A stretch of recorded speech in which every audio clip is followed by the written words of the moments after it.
Moti i keq ka shkaktuar një sër problematikash në disa zona të vendit tonë nga veriu në jug. Në Delvin, situata është më problematike. Banorët e fshatit Van dhe të lagjes Xhemerhall janë izoluar. Lumi i Kalas ka dalë nga shtrati, duke përmbysur banesa dhe rrugët në qytete fshatra. I bllokuar është edhe aksi Saran-Delvin. Rruga që lidh Delvinën me fshatrat Kakodhiq, Leftrehov dhe Varfaj është bllokuar gjithashtu. Edhe në Vlorë, rreshtet e dendura kanë krijuar vështirësi në disa zona. Në fshatin Nivic është përmbytur një banesë. Lumi i Bistric ka dalë nga shtrati dhe niveli i ujit ka arritur në 50 cm duke e bërë rrugën Virion, Muzin pranë fshatit Mesopotan të pakalueshme. Lumi Vjosa ka arritur në pikën 4.5 metra. Në Gjirokastër ka prani të shtuar të ujrash në segmentin rrugor Gjirokastër-Tepelen në urën e Kardiqit dhe në rreth rrotullimin e urës së lumit në qytetin e Gjirokastrës. Roji i Sopotit në Lazarat ka dalë nga shtrati si pasojë e prurjeve të shumta. 4 fshatra të njësisë administrative Ballaban në bashkinë Kydyr ndodhen të izoluara si pasojë e rënjes së inertëve në rrugë që lidh këto fshatra me aksin nacional. Rreth 500 banor të fshatrave Kajç, Paval, Vinokash dhe Toshkës kanë bërë apel për hapjen e rrugës. Ka probleme me furnizimin me energji elektrike që prej mbrëmjes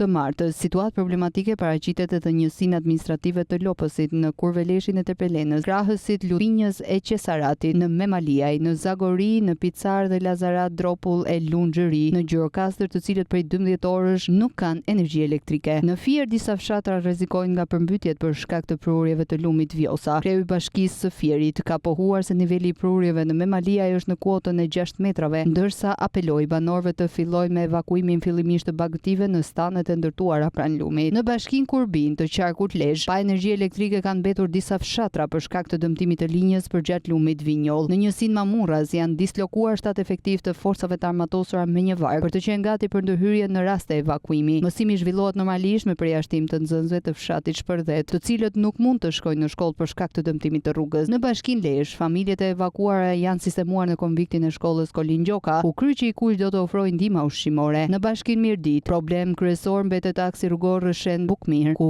ka rënë një gurësh në guerryrjen e bazamentit. Edhe akset rurale janë dëmtuar nga dalja e përrejmëve malor nga shtrati. Fshati Shëngjin dhe Klos janë bllokuar totalisht. Në njësinë administrative Kurbnesh është bllokuar rruga kryesore që lidh me Lurën dhe rrugët në disa fshatra. Situata problematike paraqitet në Orosh e Kaçinar. Autoriteti rrugor shqiptar njofton se prurjet të mëdha të ujit inertëve dhe dëmtimet e infrastrukturës janë më të theksuar në qarkun Gjirokastër, Saran dhe Tropoj, ku situata mbetet dhe më problematike. ARSH-ja bën me dije se kontraktorët kanë qenë në terren pa ndërprerje me mjetë dhe punëtor, duke punuar për pastrimin dhe riparimin e akseve të prekura. Aktualisht të gjitha akset kombëtare janë të kalueshme, me përjashtim të segmentit Kran Muzin, i cili është bllokuar për shkak të përmbytjes nga lumi Bistric.